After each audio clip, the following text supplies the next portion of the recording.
Бир кемпирдин ай десе айдай, күн десе күндөй, жомоктогу ыргызынан ашса ашкан, бирок кем калбаган 3 сылуу кызы болуптур. Бир кемчилиги үчөө тең айрым тамгаларга тили келбеген чулдурлар экен. Бойго жеткен кыздарына жуучулар келип, бирок жакшы сүйлөй албаганын угуп, ошондон улам жуучулар жолуна түшчү дейт. Акыры жуучулардан жолу болбогон эне куда түшүп келгендердин көзүнчө кыздарына сүйлөөгө катуу тыюу салат. Акыры бир байдын уулу үйлөнмөкчү болуп, дал ушул сулуу кыздарга куда түшүп келип, бирге отурушат. Кыздар сүйлөбөй суйкайып отурганда капысынан казандагы сүтү ташып, улуу кызы: "Апа, каяңызчы, кажандагы сүт ташып жатат" деп сүйлөп жиберет. Анда кийинки кызы: "Апам сени чүйлөбө дебеди беле" деп улуусун кагат. Кичүү кызы болсо ортончусуна: "Ал чүйлөчүн, чын эмнеге чүйлөчүн" деп үчөө тең эрсиз калыптыр дейт. Айтайын дегеним мурунку президент Алмазбек Атамбаев тууралуу. Дамы и господа, последствия изменения климата уже выросли до степени угрозы. И горные страны, такие как Кыргызская республика, оказались первыми в списке риска в силу своих сложных горных экосистем. Проблемы изменения климата оказывают влияние на все секторы экономики Кыргызской республики и наносят значительный ущерб в виде различных природных катастроф, селей, оползней, паводков и лавин. 2017 жылы Бириккен Улуттар Уюмунун башкы ассамблеясынын трибунасынан уран кооптуу авария болсо миллиондогон адамдардын ден соолугуна зыян алып келет. Бир гана Кыргызстандын эмес, Борбор Азиядагы өлкөлөрдүн элине кедергиси тиет дегени менен азыркы өкмөт отчет берип, уранды геологиялык жактан 2010 жылы уруксаат берилгенин айтат. Ошол убакта Алмазбек Шаршенович премьер-министр болуп турган. Ал убакта министр болуп, жаратылыш ресурстарыныкы Жумалиев Кайрат иштептир. 2011 жылы май айында ошол Кызыл Омпол деп жанагы уран чыкчу жерде деп кендин жерине берген экен. Ал жерде экинчи жолу кол койгон Эсенаманов Замир деп. Ал дагы ошол министр болуп иштеп жүргөндө кол коюлуптур. 2012 жылы ошол жерге лицензионный соглашение деп кол коюп бериптир. Ал жерге Чунуев кол койгон. Узартып беришкен дагы.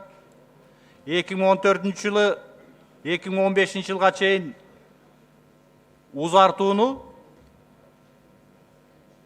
Зилалиев кол коюптур. Уранга деп кол койгон. Уран экенин билишкен, уран чыгарын билишип, жанагы геология разведка болгондон таанышып чыккандан кийин, анан кийин ошол уранга деп жазылып лицензия берилген экен. Юразия компаниясы геологиялык изилдөөгө лицензия алып, 2011 жылы узарткан. Ал убакта жаратылыш ресурстары министри болуп Кайрат Жумалиев иштеп турган. 2011 жылы май айында Кызыл Омполдогу уранды чыга турчу жерин чалгындоого лицензия алынып, ага Замир Эсенаманов кол койгон.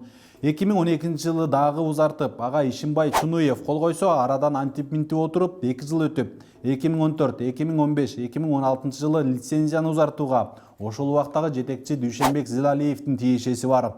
Ал ким десеңер, Атамбаев ажы болуп турганда геология жана кен байлыктарды колдонуу агенттигинин жетектеген бакыйган башчы.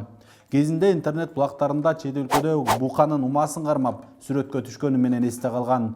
Ал азыр соттолуп кеткен. Соттолгондон кийин банктык эсебинен миллиондогон долларлар табылган.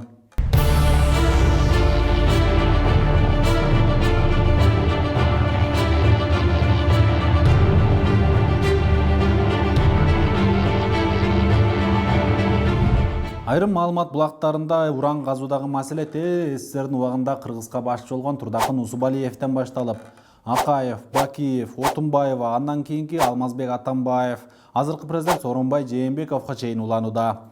Акыркы күндөрү коомчулукта бийликке карата ар кандай сын пикирлер айтылып, уран казылбасын, ысык көлдөн колуңду тарт деп кыйкырып, митинг уюштуруп, интернет булактарында ар кандай хэштег, пост, макалалар орун алды. Буга чейин ысык көлдө жергиликтүү жашоочулар митинг өткөрсө, бүгүн ак үй алдында жөө жүрүш жасаган жаштардын арасында Алмазбек Шаршеновичтин да тарапташтары жүрдү. Биз уранга каршыбыз деген талабын коюп жатканын да көрүүгө болот. Жанагы кемпирдин 3 кызындай, жок дегенде ушул уран боюнча мурдагы өлкө башчынын жакындары сүйлөп эле койбоптур. Албетте, азыр саясий абал курчуган маалда кайдан болсо да саясий упай топтоо, оппозициянын да, позициянын да аракети. Бирок кыйынчылыкта бир муштумга бириккен карапайым кыргыз уранды жаптырганын эл өкүлдөрү дагы, өкмөт мүчөлөрү дагы моюндады. Мен айтайын дегеним тек гана ушундайларга колжоолук болбосун деген ой. Саламатта калыңыздар.